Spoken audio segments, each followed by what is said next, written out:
So happy I pre-ordered this book. It was better than I expected. If you read this with an open mind and don't immediately start rethinking the way you farm, ranch, garden, or buy groceries, you need to read it again. In fact, you'll want to read it again anyway. It was that good.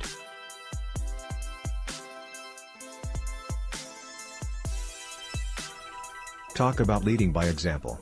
I saw one of Gabe Brown's talks online and it really grabbed my attention. That's why I purchased the book.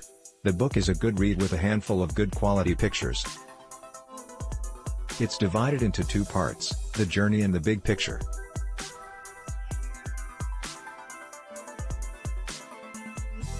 I won't give more info about the content of the book in hopes that anyone reading this will purchase it to find out for themselves, but it really is a great read for anyone that is interested in agriculture.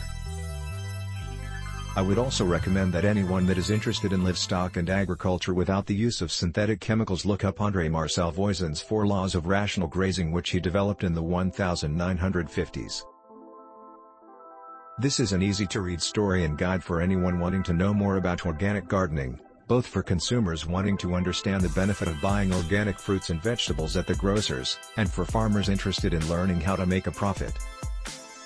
Author Gabe Brown willingly shares his knowledge and tells the story of how he and his family weathered hard times before starting down the path to both healthy and sustainable crops, i.e., regenerative agriculture.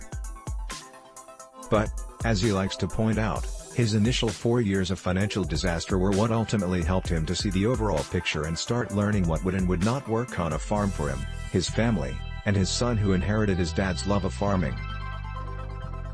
Brown learned from other farmers who were also experimenting and, like him, had learned the hard way. He consulted scientists and specialists. He read voraciously.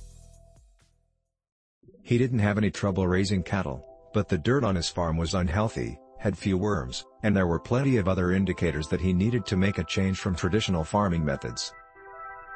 He ultimately learned to plant cover crops, saw that tilling dried out the soil, became adept at pasture management, realized the value of planting multiple species of forage crops similar to the varied plants living in harmony on the plains, and that fertilizing naturally instead of using synthetic. Over time he stopped using herbicides and insecticides and found his fields were producing more and healthier foods. With his son, they expanded to additional animals, such as chickens and pigs, and to more diverse cultivation, such as fruit trees and bees. He explains, in layman's terms, holistic management, bale grazing, and the value and roles of carbon and mycorrhizae. The color pictures in the center of the book tell the story as well.